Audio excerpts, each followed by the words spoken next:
Again, Attorney Steve Vondran, copyright and intellectual property lawyer. We are talking in this video about TV, signal piracy, stealing pay-per-view signals for your restaurants and your bars, your lounges, your taverns. So without further ado, let's head to the Attorney Steve copyright whiteboard.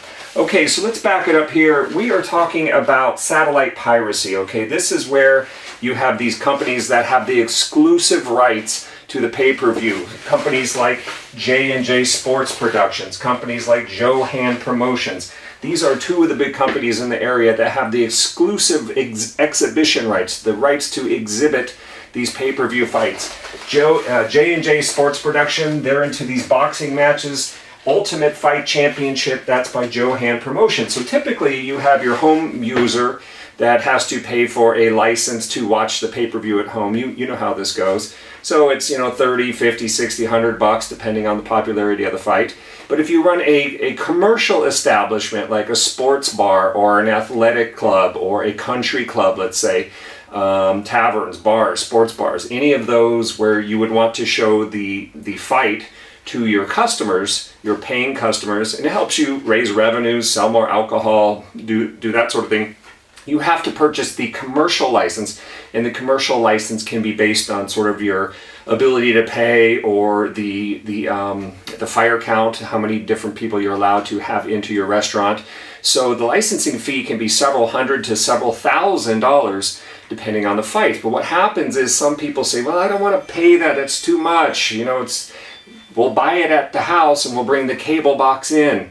And so that's one thing that you see happen in these cases. So you have you have your pay-per-view rights holders, the rights for exclusive exhibition. You have your two entities here. These are the main two entities. There are others, of course.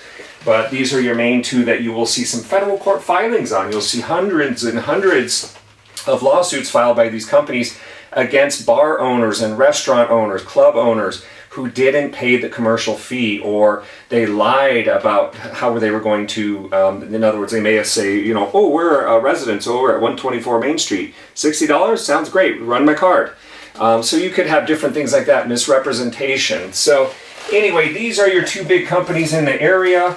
As I mentioned, hundreds of lawsuits have been filed. How do they find you? Private investigators. So you may have people coming in on the day of the fight, looking around. Some guy sits on the corner of the bar, you know, sipping on a soda, just kind of looking around, going, taking notes of what's being played, maybe snapping a few photos, reporting back to these companies and their intellectual property attorneys up here. Okay.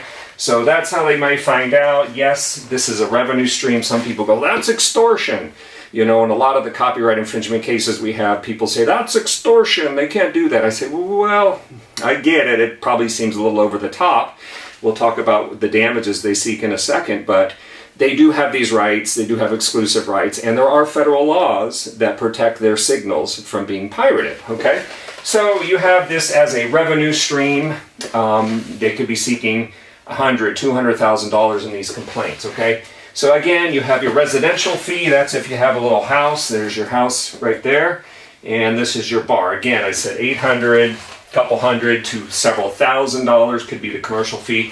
The company J&J Sports Productions, I read something where they sell about 3,000 to 4,000 licenses per show.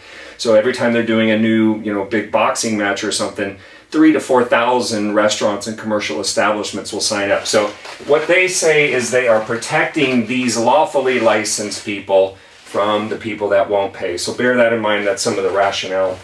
Again, bringing your cable box into the bar, bringing your laptop into the bar, whatever the case may be, and just essentially trying to pirate and sneak and steal the show, okay? Let's talk about what you may see in the federal court filings. We have, first of all, if you want to see some of the sample allegations, you're facing an infringement letter or you were served a summons and complaint, go to piracycouncil.com. That's piracycouncil.com.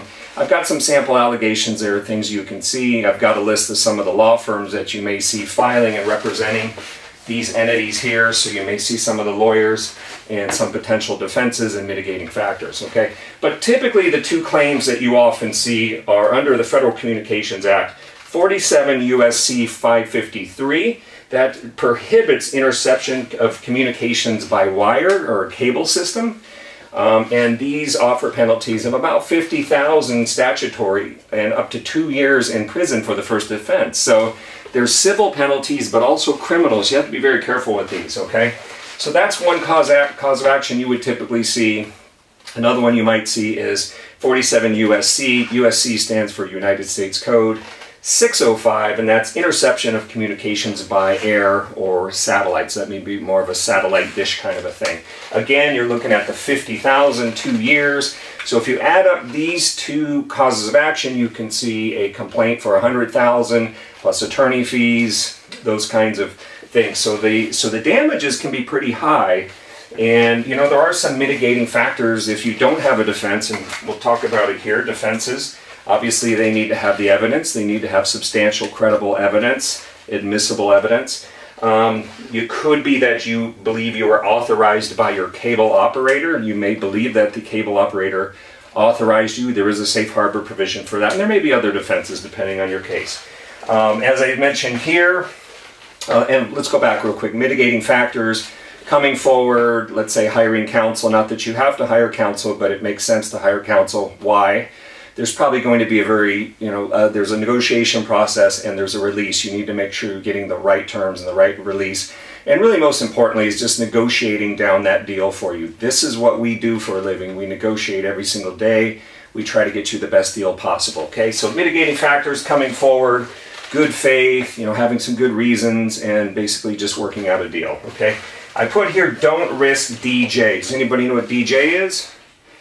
Default judgment. Don't risk the default judgment, because what happens is if you get scared and you're hiding, you're like, oh my God, I'm just going to ignore it. I'm going to throw the letter away. Then they say, Judge, we filed the lawsuit. There was no answer. We did serve them. We properly served them at their business, and they did not answer. If they don't answer, they move to seek a default judgment against you. If they get a default judgment, maybe they get it for the full 50, 100,000 plus 20 in attorney fees. Now you got $120,000. So now they take that judgment and they send it to the bill collectors.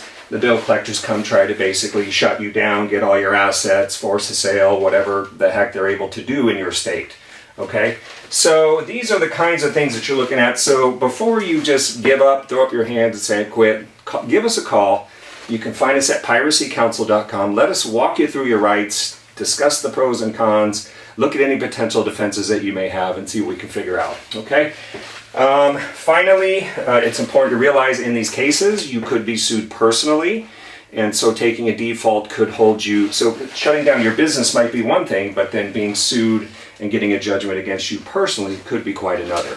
Okay, so that's a general overview of these, what I call TV signal piracy cases. If you need some help, we offer a free initial consultation. Give us a ring. And like I said, you can find out more at piracycounsel.com. Attorney Steve Vondran, thank you for watching. If you enjoyed this video, make sure to subscribe, leave any comments and questions you may have below, and we look forward to working with you. Thanks a lot. Have a great day.